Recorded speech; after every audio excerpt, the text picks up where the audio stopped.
My father texted, "Stay away from my retirement celebration. Nobody wants to see your face. You've been nothing but a disappointment." They were all giggling in the group chat.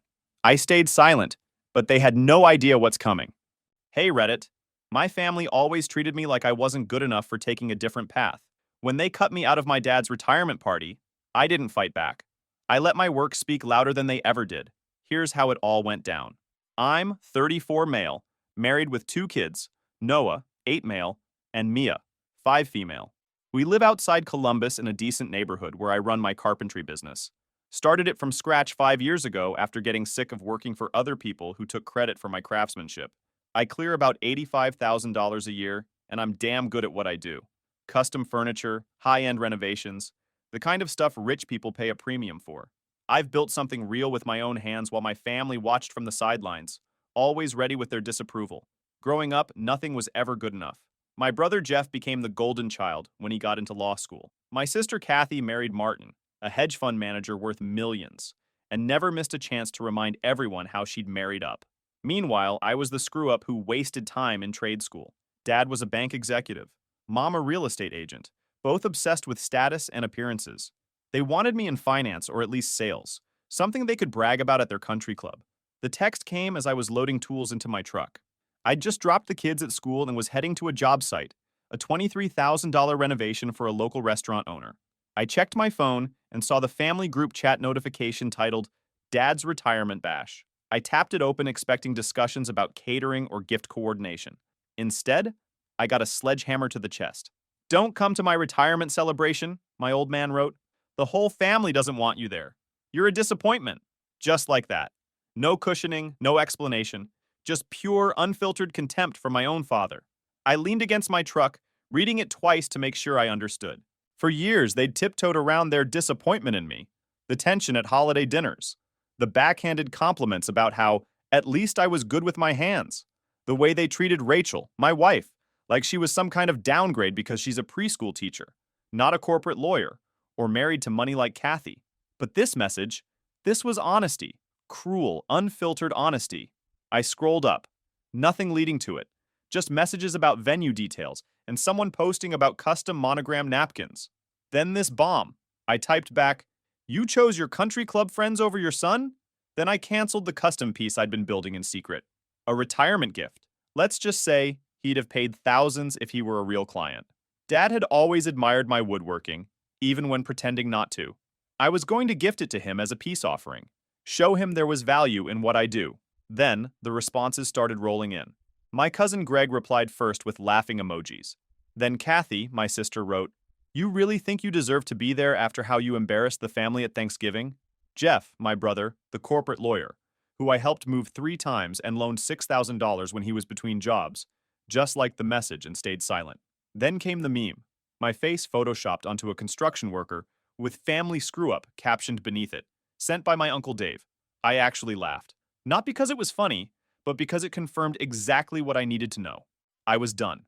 What they didn't know was that I'd been keeping receipts. Not literal ones, but the mental kind that pile up over years. Every time they called for free home repairs. Every time they made me feel like the black sheep because I didn't chase a 6-figure corporate job or drive a BMW. Every family event where I was the butt of the jokes while fixing their deck for free. They thought I'd sulk, maybe turn up to apologize like always. Not this time. They'd cut the chain. And I had plans. Oh, I had plans. After that group chat, I didn't say another word. Not in the chat, not to my dad, not to anyone in that family.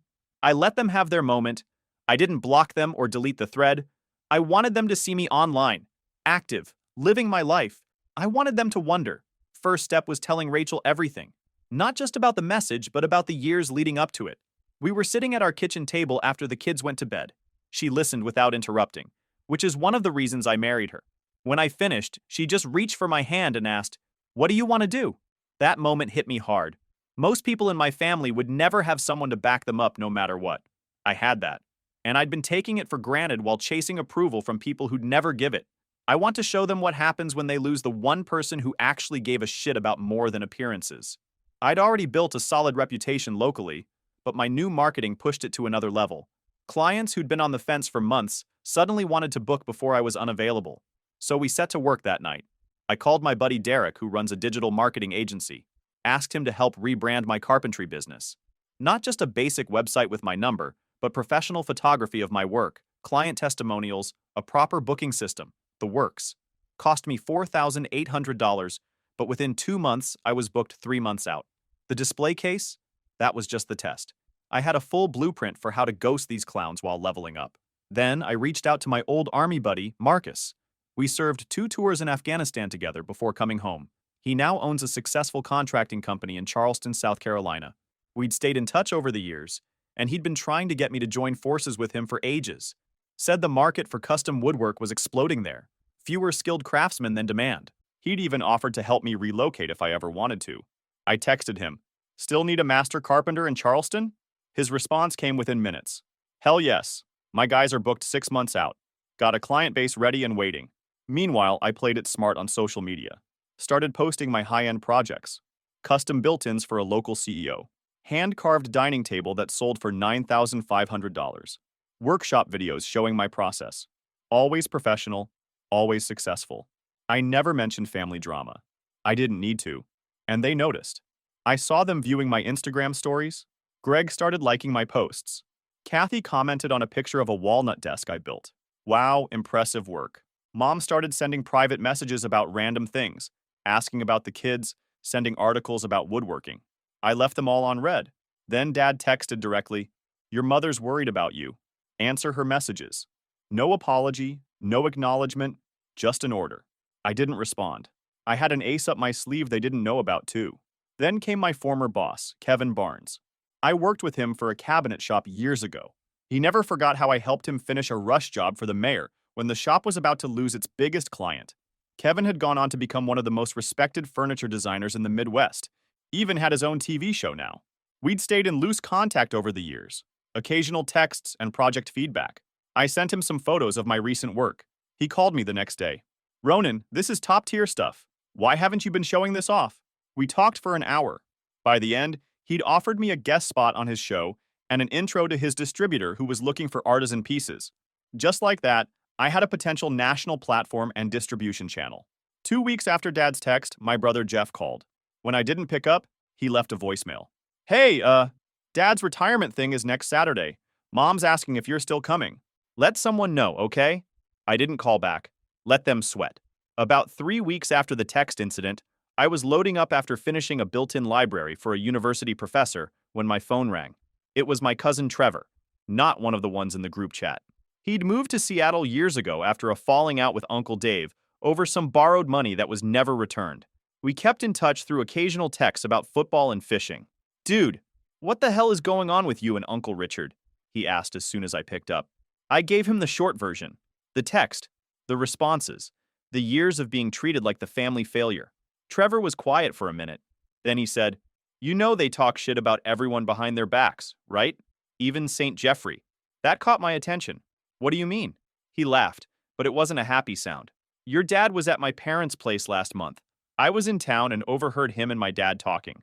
He was complaining about how Jeff's firm is struggling, and he had to help him out with the down payment on his house. Said something like, 'At least Ronan stands on his own 2 feet, even if it's just swinging a hammer.' That hit me like a truck. There's more," Trevor continued. "Your mom apparently hates Kathy's husband Martin, calls him the arrogant prick behind their backs. And get this, the reason they're having this big retirement celebration? Your dad didn't choose to retire. The bank pushed him out. Something about restructuring, but my dad said there were rumors about accounting irregularities in his department." After Trevor's call, I sat in my truck for a long time, processing. All these years, I'd thought I was the black sheep. Turns out the whole family was just a facade, a house of cards built on lies. The next day, I got a text from Megan, my sister Kathy's college roommate. We'd always gotten along at the few events where she was around. She'd recently started working at the same charity board as Kathy's rich husband Martin. "Hey Ronan, weird question. Is everything okay with Kathy and Martin?" She called me crying at 2 a.m. Something about finding messages on his phone with his assistant. I called Megan back. Turned out Kathy had caught Martin cheating with his 26-year-old assistant. The perfect rich husband, the perfect marriage, the perfect life she'd always thrown in my face. Another facade crumbling. 2 days later, my cousin Greg's wife Amber messaged me on Facebook. We weren't close, but she'd always been nice. Your family is in panic mode about this retirement party. Your dad's former boss and all these bank executives are coming. They're freaking out that you won't be there, and people will ask questions. Kathy actually suggested hiring someone to pretend to be you. Just thought you should know. I actually laughed out loud at that one. Hiring an actor to play the embarrassing carpenter's son? That was a new low, even for them. But the real kicker came from Kevin, my old boss. After agreeing to have me on his show, he'd made some calls to his industry contacts, asking about my work. One of those contacts was a high-end furniture dealer in Columbus who'd done business with my family. Ronan, weird thing. I mentioned your name to Stanley over at Columbus Fine Furnishings. He immediately recognized your last name, said your parents have been buying from him for years. The strange part? He said they always show off your pieces to their friends, claiming they paid thousands for artisan furniture. I felt like I'd been punched in the gut. They'd been bragging about my work?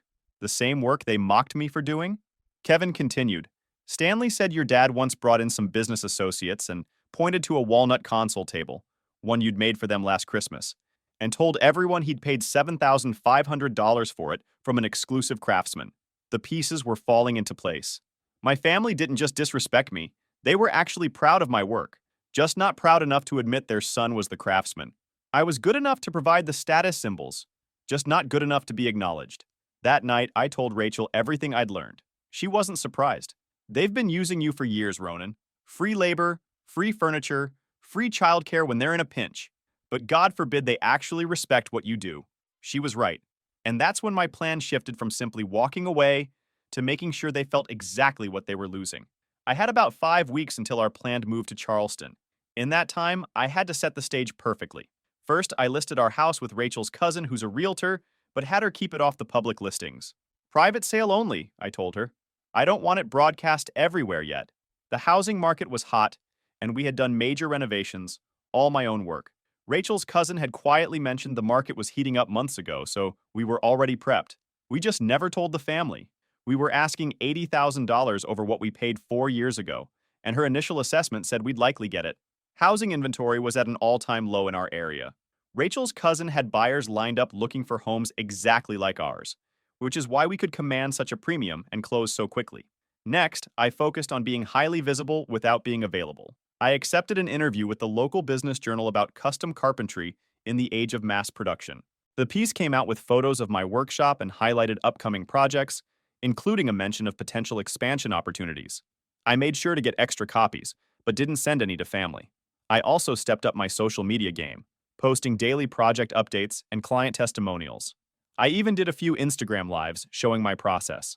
The follow count jumped from a few hundred to over 10,000 over the next couple months. Then I started declining local jobs. Booked solid for 6 months, I told potential clients, referring them to other craftsmen I knew. The truth was, I needed to clear my schedule for the move and new business venture with Marcus. About 2 weeks before the retirement party, I posted a cryptic photo. Empty moving boxes stacked in my workshop with the caption, "Big changes ahead. Stay tuned." That's when the real messages started flooding in. Kathy called first, straight to voicemail. Then Mom texted, "Honey, are you moving your workshop? Dad and I were talking about that spare room in the basement if you need storage space." I didn't answer. I let the questions hang. A day later, Jeff called. When I didn't answer, he sent a text. "Hey man, what's with the boxes? Everything okay with the business? If you need a loan or legal advice for a new business structure, I'm here." He'd always toss passive jabs about manual laborers until I mentioned my 5-figure client list. Suddenly, they were all concerned about my career, the same one they'd dismissed for years. Then came the retirement party invitations in the mail. Formal, gold-embossed cardstock announcing the celebration of Richard Henderson's 40 years in banking. Rachel handed me the envelope with raised eyebrows. "Guess they're hoping you'll still show," she said. I opened it. Inside, along with the invitation, was a handwritten note from Mom. "Ronan, please come. It would mean the world to your father." No apology, no acknowledgement of the text or the group chat mockery. Just the expectation that family obligation would win out over self-respect. 3 days before the party, Dad finally called. I let it go to voicemail. "Ronan, it's Dad. Your mother's worried sick about you. This silent treatment is childish. We need to know if you're coming Saturday. Important people will be there." Important people. Not, "I'm sorry," just concern about how it would look to the important people if his son wasn't there.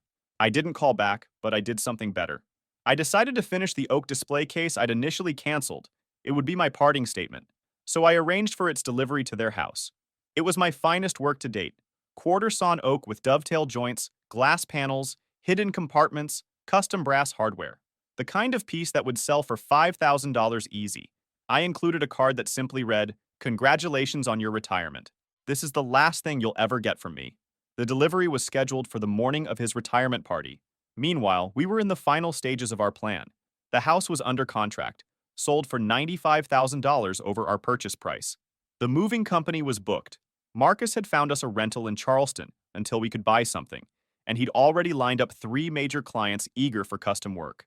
Kevin had scheduled me for his TV show the following month, and the distributor was reviewing my portfolio.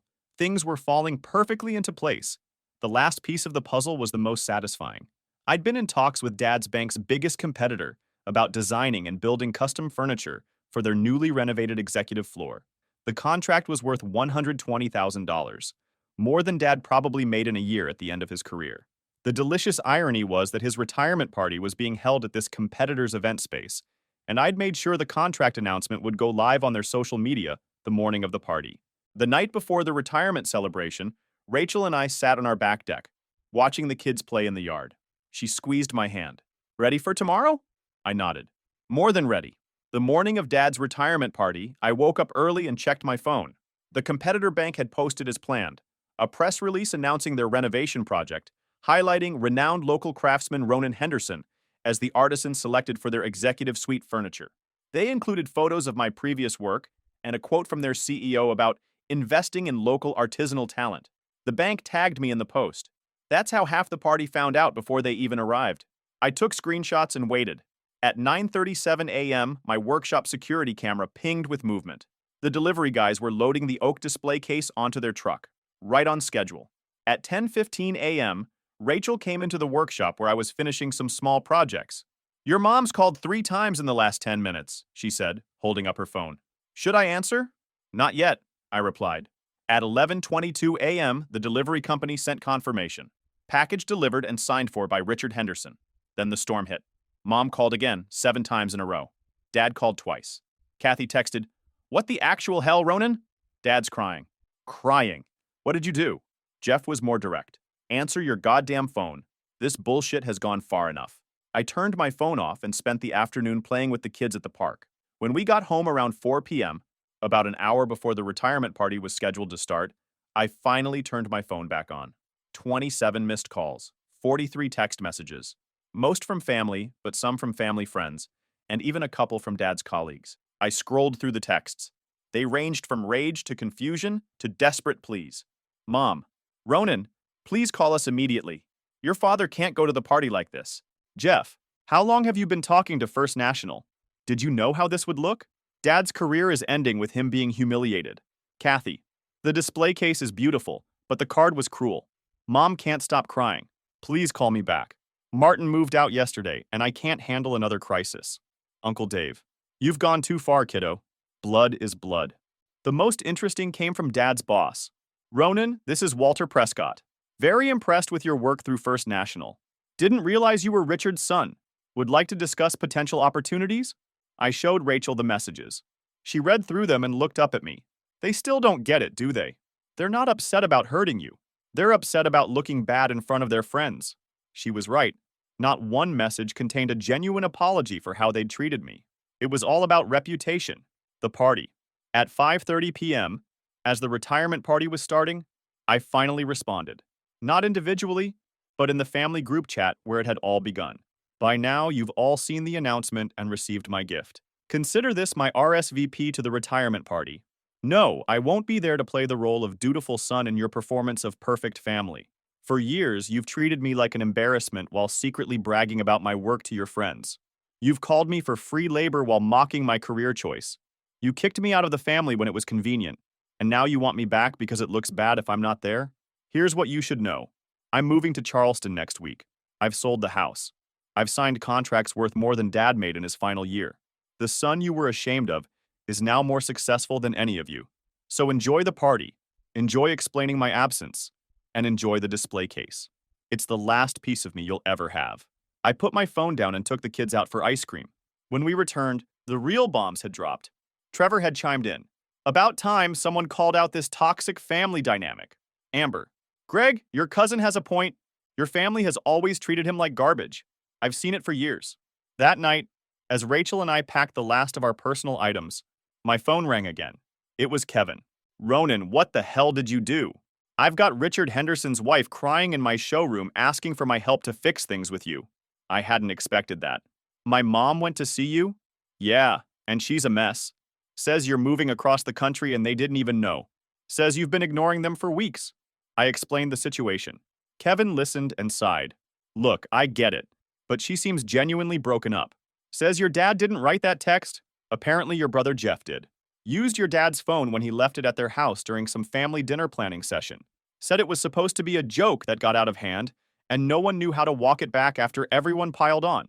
Jeff wrote it and let dad take the blame? That's what she's saying. Honestly, she's so distraught I believe her.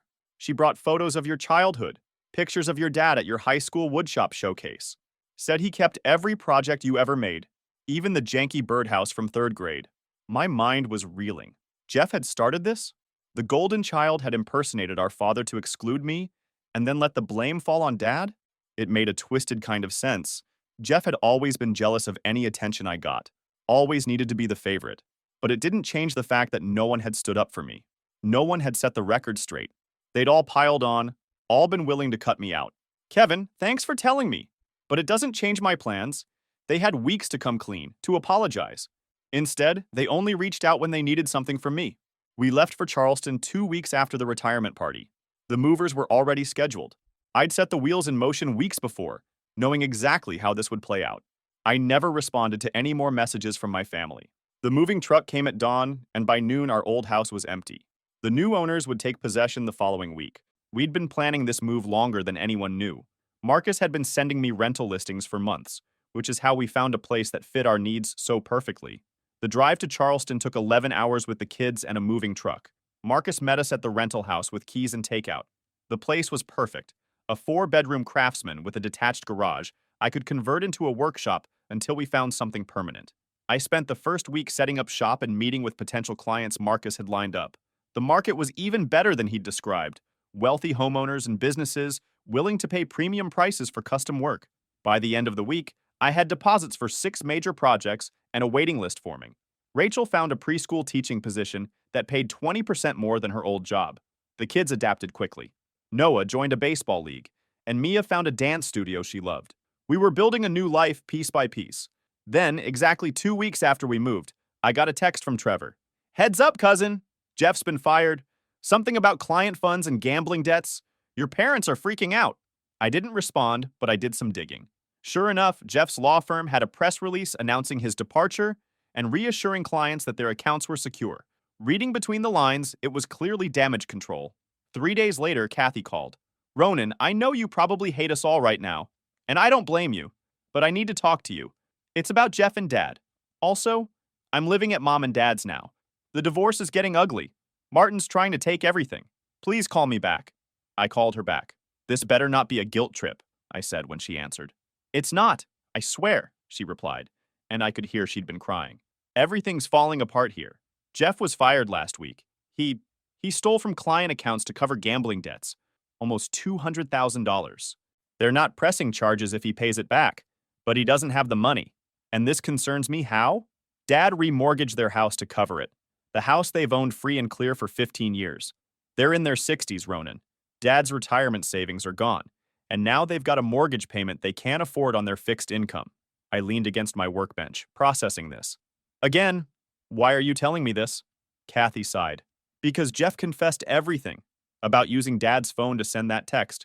About how he's been sabotaging your relationship with the family for years because he was jealous of your talent and independence. He'd delete voicemails you left. Tell Dad you said things you never said. He admitted it all. About Jeff, there were always signs of his interference. Conversations that didn't add up, plans that mysteriously changed. We just never connected the dots because no one expects their own brother to sabotage them. She paused, then continued more quietly. And I need to apologize too. For years I looked down on you because you didn't follow the path we were supposed to take. I married Martin because he had money and status. Not because I loved him. I flaunted my big house and vacations. Acted like I was better than you. Now look at me. Divorcing, broke, living in our parents' guest room, while my cheating ex-husband's lawyers try to take what little I have left. Part of me felt vindicated, but another part felt sick. And you all just believed him? No one ever questioned why I'd suddenly stop calling or say hurtful things. We should have, she admitted. After you left, a lot of things started making sense. The timing of misunderstandings, how Jeff always seemed to be the messenger when there was drama between you and Dad. We were blind, and we were wrong. I didn't say anything for a long moment. Finally, I asked, "What do they want from me, Kathy?" "Money." "They don't know I'm calling you," she said quickly. "But they're going to lose the house, Ronan. Mom's a mess. Dad's health is declining from the stress. They've started selling furniture to make the mortgage payments.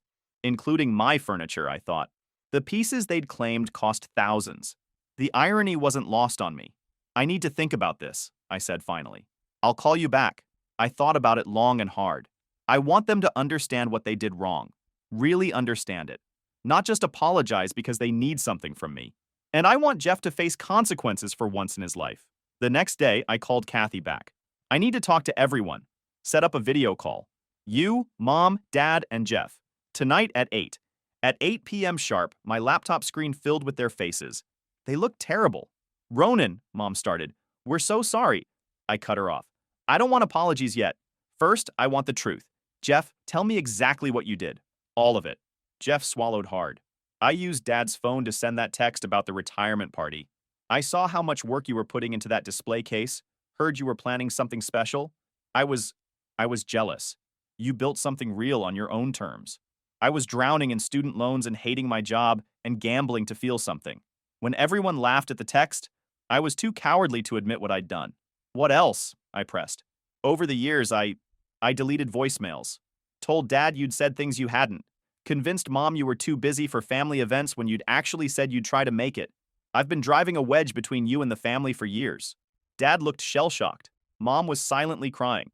And now you've stolen from clients and dragged our parents into your mess, I said flatly. Jeff nodded miserably. I turned my attention to Kathy. And you?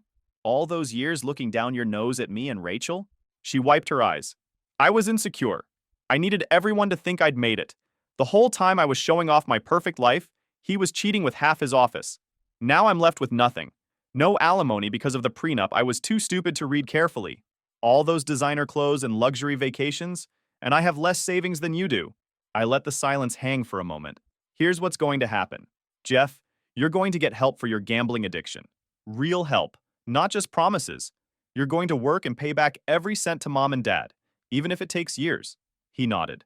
Mom, Dad, I'm not giving you money, but I am offering something else. I've just signed a lease on a larger workshop here in Charleston. The rental we're in has an in-law suite over the garage. You can move here, live in that space rent-free while you figure out your next steps. They stared at me in shock. But, I continued, there are conditions. This isn't a free ride. Dad, you've got skills from your banking career. You're going to help me with the business side of my company. Bookkeeping, contracts, client management. Mom, you've got real estate experience. You'll help us find a permanent home here and then work with my designer to stage and photograph my pieces for marketing. You want us to work for you? Dad asked, looking confused. No, I want you to stop being dead weight. If you want back in, earn it. Mom was openly crying now. We messed up. I know it'll take time. No, I agreed. You don't. But I'm not doing this for you. I'm doing it for my kids, who deserve to know their grandparents. And I'm doing it for me because carrying anger is exhausting. And I've got better things to build with that energy. I looked at Kathy. You're welcome too if you want. There's a spare bedroom, but same deal. You work, you contribute. No more looking down on Rachel or what we do. She nodded, tears streaming down her face. I'd like that, and I promise, I've learned my lesson. The call ended with tentative plans and tearful thank yous. After hanging up, Rachel put her arms around me. You're a better person than they deserved, she said softly. Maybe, I replied. Or maybe I just know the value of building something to last. 6 months later, my parents settled into the in-law suite above our garage. Dad applied his banking expertise to the business, handling our finances and securing a small business loan for workshop expansion. Mom leveraged her real estate background to find us a century-old craftsman house with land for a proper workshop and started staging my furniture pieces for professional photos. Kathy moved into our spare bedroom after her divorce from Martin destroyed her financially. Her hedge fund manager ex-husband got nearly everything thanks to the prenup she'd signed, leaving her humiliated when he quickly moved his young assistant into the mansion Kathy had decorated. She found work at a local design firm and began marketing high-end furniture, including mine. The woman who once mocked my hammer swinging now showed clients my portfolio with pride. Business thrived beyond expectations. My TV appearance with Kevin evolved into a semi-regular guest spot. The first national bank contract led to 3 more corporate clients. I hired 4 craftsmen, with Marcus and me overseeing operations in both cities. Jeff kept his distance. He worked, paid off debt, and never asked for forgiveness. That was enough. The most profound change happened with Dad. One evening, while reviewing invoices, he admitted he'd never understood my craft until seeing it up close. He confessed to carrying a newspaper clipping of my high school woodworking competition win in his wallet for years, hiding his pride because it didn't fit his notion of success. Dad gradually discovered his own talent for making small, intricate pieces and began teaching Noah woodworking on Saturday mornings. When some extended family visited for Thanksgiving, Dad openly praised my business to them. No hedging, no backhanded compliments. Later, Mom revealed that Dad used to secretly sit in the treehouse I'd built as a teenager, finding it the only place he could truly relax. She acknowledged how Kathy's perfect, rich marriage had left her miserable while my authentic path had brought me success and happiness. 3 weeks after Thanksgiving, Kevin's Instagram post revealed he'd called us Henderson and Son Fine Furniture in a feature for Artisan Woodworker magazine. Though we hadn't discussed bringing Dad into the business name, I decided to make it official, with the condition that appearances and status seeking were permanently behind us. The formal handshake with Dad meant more than any corporate contract he'd signed in his banking career. The next morning, I announced the official formation of Henderson and Son Fine Furniture to the family. Noah immediately asked if it might someday be Henderson and Sons, bringing genuine delight to my father's face. Funny how the people who dismissed me ended up building their lives around mine. That's all the revenge I needed. Jeff stayed quiet. He sent one last text a few weeks later. "You earned everything. I just hope someday I can too." I left it on red. Some bridges don't need burning. They collapse just fine when no one's left holding them up.